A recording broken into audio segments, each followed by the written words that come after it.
everybody, welcome back to the channel. If you haven't watched the last video, go check that out before you watch this one so this will make more sense. Today we are going to get into the experimental section of this project. So we are going to be trying some rust removal, and we are going to be working on how to make the embossed part of the handle. And a lot of this stuff is going to be on and off camera, but if you're interested in following along this journey of the process of how we're doing this stuff, it's going to be very experimental. We're going to learn together, but check out the rest of this video to see where we ended up after the demolition of the last one. So if you'll remember from the last video, we pulled off all these little bits from the camera, and that is what I'm going to be working on rust removing right now. So it's going to be a time lapse once I get it figured out, but I am going to kind of show you a little bit of how we did it, and how I'm going to do this. I am a complete amateur, so anything that I'm doing is just testing from the knowledge that my dad has as a blacksmith and artist for the last 40 years, and anything that I've kind of just figured out. So we're gonna do this Dremel thing first and then use Never Dull to get the rest, hopefully, is the thought. So let's just hope this works. This is just gonna be a video full of learning. Let's try. So I'm just gonna try on one piece for now and see how it goes, and then I'll do the rest in a little time lapse off camera. But let me show you real quick what we got. We got a boyfriend. We've got a boyfriend who knows how to put a Dremel together. So this is a little wire brush bit for the Dremel. Let me show you the little tag. This is the set we got. There it is. There you go. Boom. So there it is in the Dremel. I also have these reverse tweezers, so when you press them they open, and when you don't they're closed, so that way I don't accidentally rip my fingers off. I have a little mask to wear for not getting rusted, and I have a glove that I will also wear because this thing is sharp and stabbed me and I don't want to get tetanus. So let's just time lapse our way through this, shall we? We shall. Okay guys, here we go. I've got it clamped in here, you can see. And I got a glove on this hand because I got a bunch of cuts on it and I don't want to get tetanus because this is gross.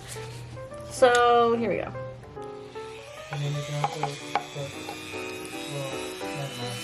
There's not really do it, but if you want to do a little facets.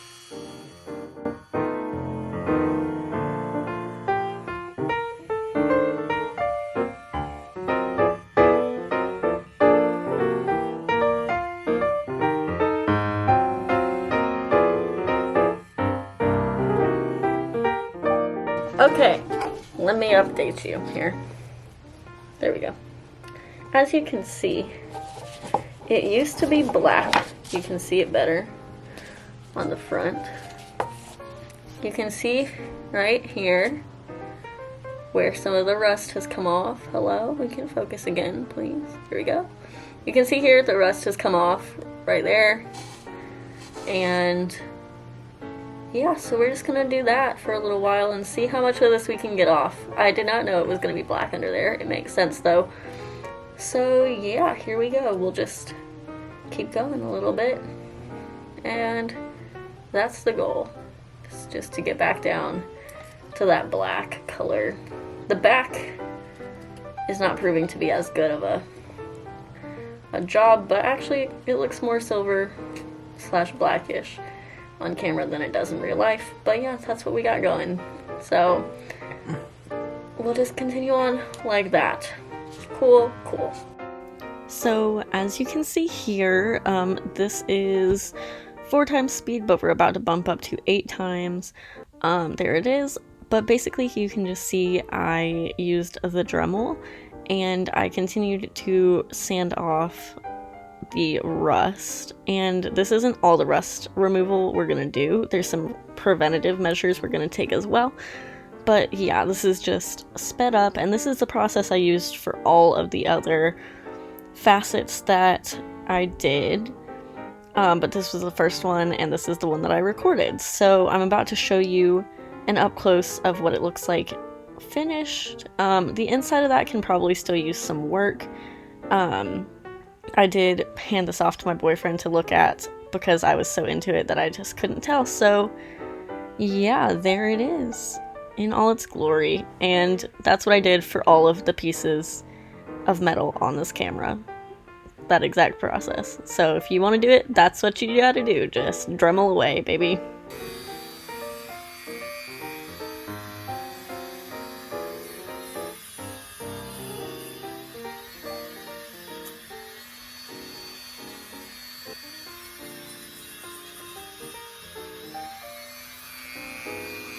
I'm back with an update. So I did all of this piece. As you can see there, it is pretty shiny. It is pretty bumpy from a combination of rust damage and just being misshapen, I think.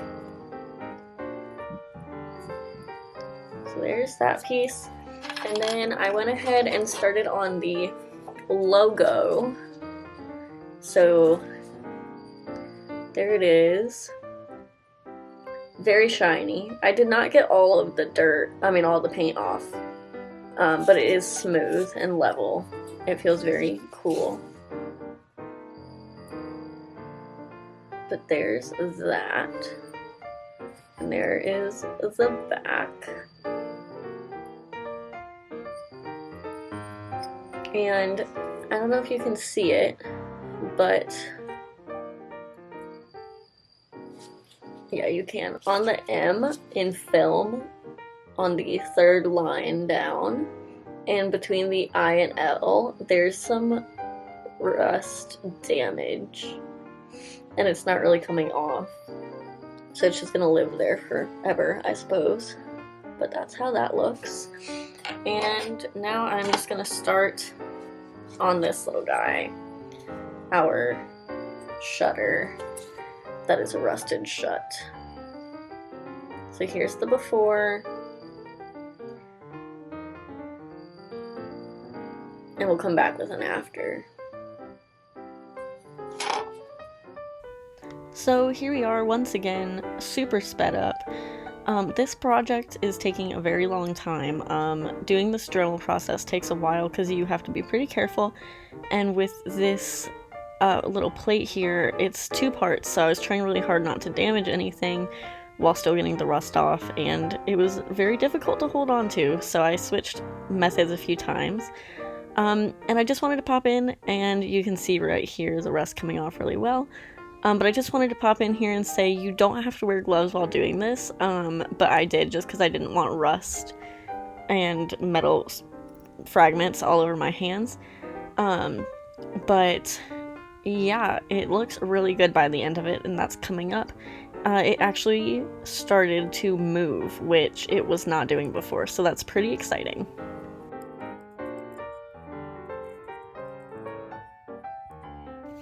Okay, hello everybody. So we're back on this rust removal process, and I just wanted to fill you in on what we're doing. So I've got some of these pieces already in here, but I've disassembled some more stuff from this camera, and we are going to show you right now what we're doing. So I have dremeled off all of the pieces that are in here, and I'm just gonna take them, and we're having this little, it's my sister, we're gonna just put them in this little bath here of vinegar. This is just white distilled vinegar. So I have just added these 4 pieces. The rest of these have been in here for about 30 minutes. And I'm just gonna add some more vinegar in here to coat those and let them sit for 30 minutes and then scrub them with a toothbrush and see where we're at. These have been in here for about probably 15-20 minutes, but we're gonna let them be in there for another 30-ish and then see what happens, because some of these are pretty bad. But yeah, we'll update you when the time comes. Alright guys, it has been about an hour to 45, well, about 45 minutes to an hour for these in the rust solution. And in that time, I've just been working on getting some other stuff off of the cameras. But yeah, so let's just open this up and see what we're working with. Obviously, it smells very vinegary because it is vinegar. Let's just start with one of these because these have been in here the longest amount of time. And I'm just gonna dip this toothbrush in the vinegar and pull you in here a little closer. And, oh, I touched it. The exact thing I was trying not to do. And let's just see where we get.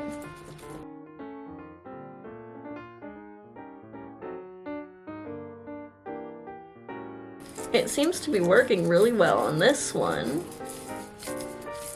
On this piece here, so let's swoosh it around a little more. Okay. That's a little bit better of an angle, maybe. Maybe not.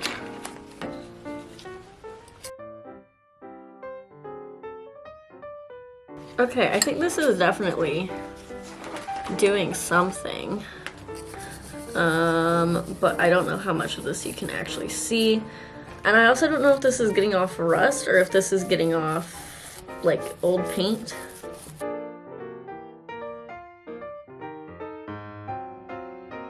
Alright, I'm just gonna keep at this off camera, and I'll show you some pictures or like catch you up to speed once I get these dried off and cleaned and you can see more of what's going on, because we've got the before and afters. Cool? Alrighty. Okay friends, so just a quick update. This is going to take a lot of time, I think. So some of the rust is coming off, and you can probably kind of see that it is not, ooh, it looks real murky on camera. It's no longer clear. This is what it started off as. So obviously something is happening in here, but it's just not super coming off at the moment. So I'm just going to let these sit in here for a couple hours at least. And then come back and scrub with a toothbrush. But basically what I'm just going to do is keep going back and forth with this vinegar and Dremel situation. The reason for the vinegar is because it's an acid and it will help neutralize the rust, in case you were wondering. So yeah, that's where we're at. That's just what's going to happen, back and forth. So in the next video, these will all be done. And we will finish them as we intended. So let's go to that. Okay, hello everybody. So I have had a mild stroke of genius. So I was thinking about this handle. In the first video, I'm sure you saw, we had mentioned how we were going to engrave or emboss the handle, and there were a few methods that we were thinking about doing, but I was really kind of like wondering, like, how can I get this handle to look the same, because I really want the lettering to say Kewpie. So I decided I was going to start looking on Etsy and see if I could find like a custom stamp maker, just to see like if I could buy one, and if I could, how expensive would it be, so on and so forth.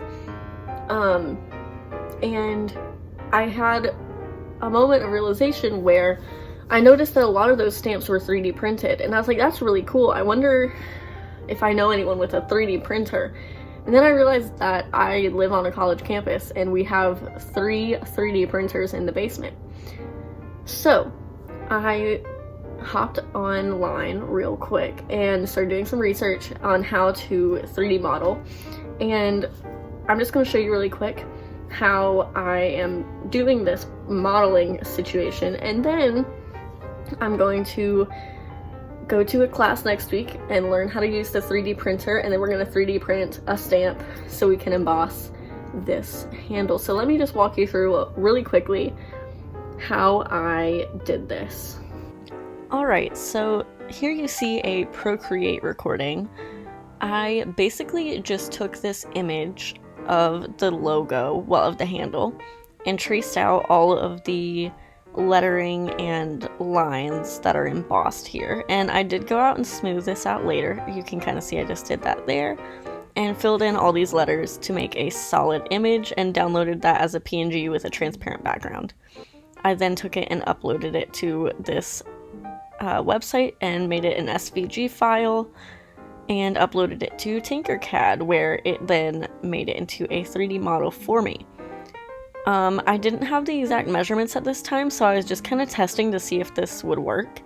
But later on, I will explain how I made the stamp, the correct measurements and all that. But here I am just putting the logo into a little box.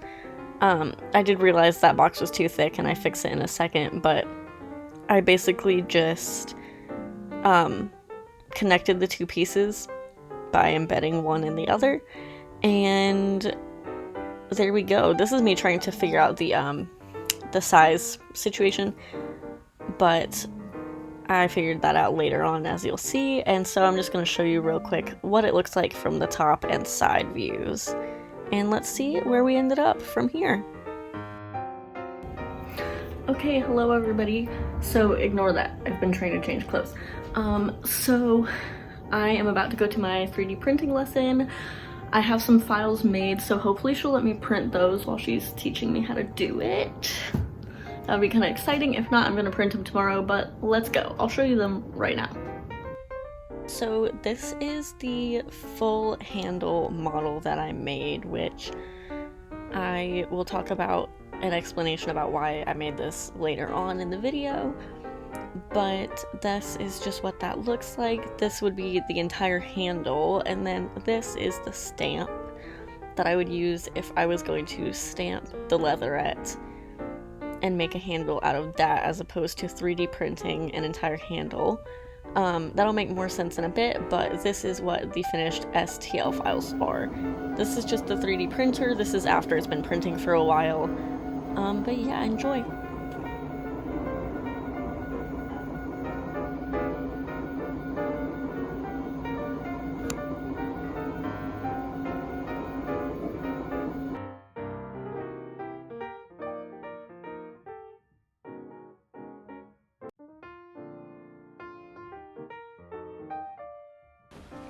Okay, hello friends. So I never updated you on the 3D printing situation, so let me do that real quick. Here's the deal. So I went to my training, and the lady was super nice. I'm not gonna like say her name to you because you don't need to know, but she's super sweet. She explained everything really clearly, and she even let me do my own 3D print instead of the usual one she uses to teach people. So that was really special and nice and kind. So let me show you what I did. Obviously you saw some little snippets of the 3D printer printing, but I didn't want to be rude and record while she was trying to teach, obviously. So I just got those last snippets. It was not the full time lapse, but it is a general idea of what the camera, or I mean what the 3D printer was doing. So let me show you and tell you what I did.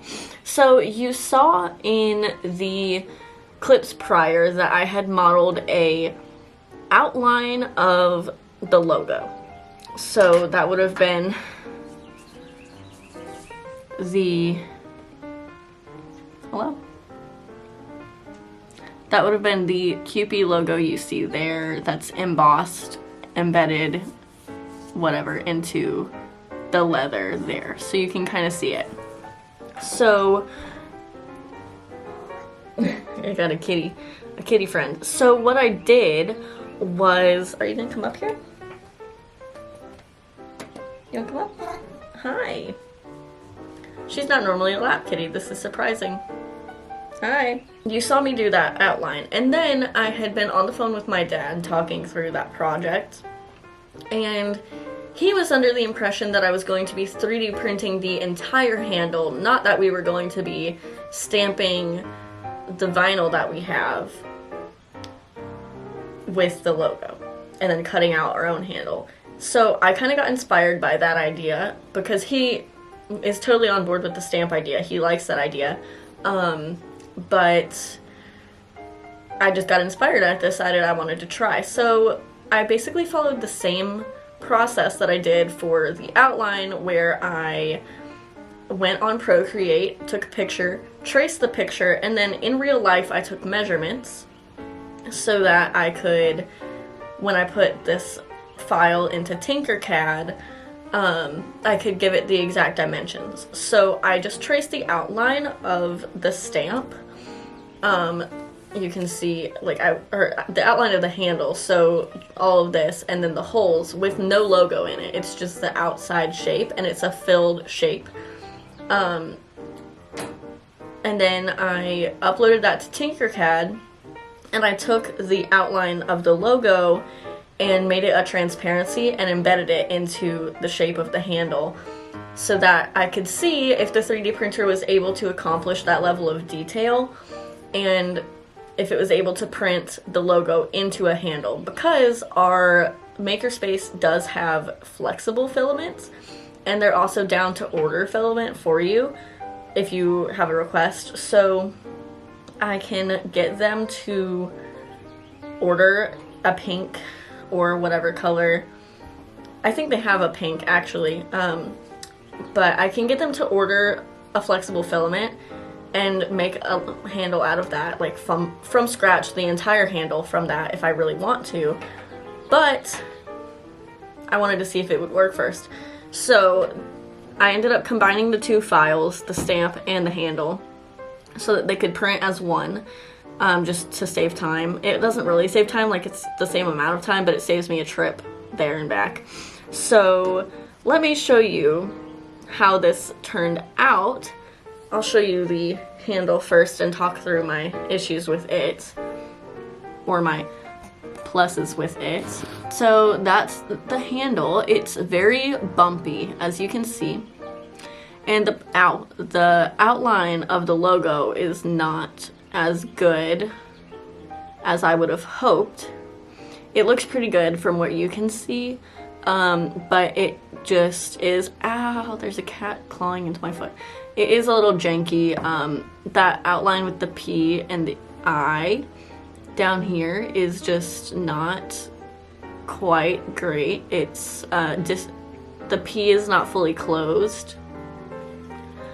But for a first attempt on carbon filament, I think it did pretty good. So this filament is a carbon filament because it's very strong, and we're using it to make a stamp. So I was prioritizing the stamp over this tester handle because I just wanted to see if it would be able to do it and what the depth of the logo was, what I thought about it, etc., etc.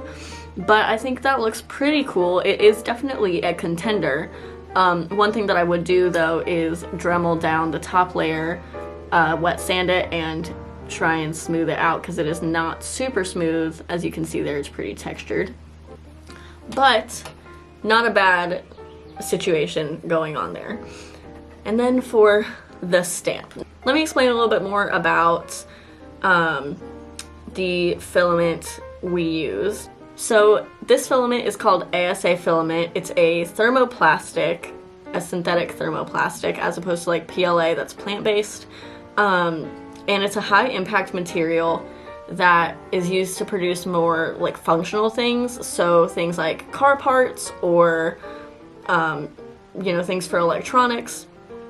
So it's pretty strong and durable. It's very hard, pretty stiff, but it's still flexible, and you can use it for all sorts of things. So apparently a lot of people use it for prototyping, which is interesting because that's kind of what I used it for. We used it for the stamp. So let me show this to you because it's pretty neat and it looks pretty good. So there you can see it. It's backwards for you, but in the viewfinder right now I can see it for the first time the correct way because it is indeed backwards. And that is so that when we stamp it into the leather, it comes out the correct way. So all I did was trace that logo out and then invert it in Tinkercad when I did this. So as you can see, it is raised. I don't know if you can really see it that well, but maybe I can show it to you like this. You can kind of see. So as you can see, it looks pretty darn good. Now, once again, I would sand this down because especially, not so much on this outline, but on these words, it's very bumpy. And I'm gonna just do an inversion on the screen right now so you can see what the stamp looks like the correct way, because I think it reads better to the eye when you can actually read the word. But, so that's what it'll look like when it's stamped in, but let's go back to how it looks in real life. As you can see all the printer lines where the 3D printer was doing its thing, which is pretty cool. And yeah, it was very entertaining to watch. So as you can see, let's zoom back out here a little bit. As you can see, it is pretty flexible. I don't know if you can really see it that well, but like, that's a pretty significant bend, which is good. It means we'll be able to clamp this into the leatherette without it being too stiff and getting messed up. But yeah, so the process we're going to use for this is we're going to heat the vinyl leatherette and with a heat gun, and then press this pretty firmly into it and then clamp it. So I'll probably have the leatherette like on this table or some other flat hard surface, heat it, stamp this in, and then let it cool with the stamp in it, and hopefully that'll make it embossed. That's the plan. So let's move on to that testing stage right now, since we've 3D printed this, and we'll see if I need to 3D print anything else, but that is the start of this 3D printing journey for me, and let's just go see if my hard work turned out, shall we? We shall. Alright, so let's try and stamp this handle. So I have just a tester piece of the vinyl we're using, so this is going to be the color of the camera, and I do have a whole roll of it here, so don't worry, we'll have plenty when the time comes, but I just got a little 8x11 piece here to try this out. So since this is faux leather, the method you're supposed to use is to heat this and then stamp, not heat the stamp. If you're using real leather, you heat the stamp, not the leather. So we should be using a heat gun, but I don't have one of those right now. So I'm gonna see if I can use a hair dryer, because if that'll work, I mean, that makes it more accessible for everybody to use anyways. So I've got my hair dryer and I've got our stamp, and I've got some photography clamps. Okay, so you can see my whole workspace here. So I'm just gonna measure out. I'm just gonna stick it in the corner, but I am gonna draw.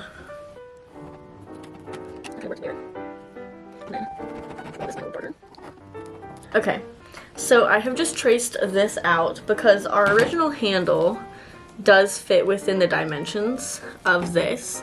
So what I'm gonna do is stamp this because it'll be straight, and then I can trace the handle shape around it and cut it out. So I'm just gonna heat this real quick and we're gonna see if this works. I've got it on hot, the very hottest setting it can go, and I'm gonna put it on high, and I'm gonna mute, but that's what we're doing.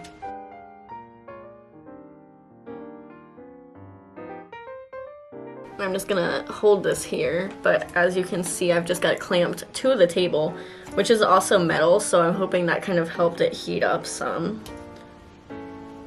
Although it's not super, well, it is heated under here, so. Okay, I'm just gonna leave this clamped here, I think. and we'll see in a second what's gonna happen. Okay, here we go. Let's take these clamps off. And nothing. Nothing happened there. So that's kind of disappointing. I'm gonna try one more time and see if we can get anything to happen.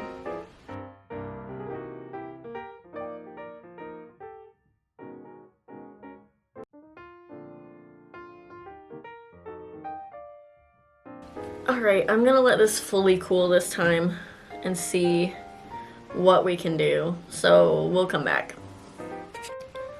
Okay, so I took the clamps off and I think we might have done it this time. So hopefully, here we go.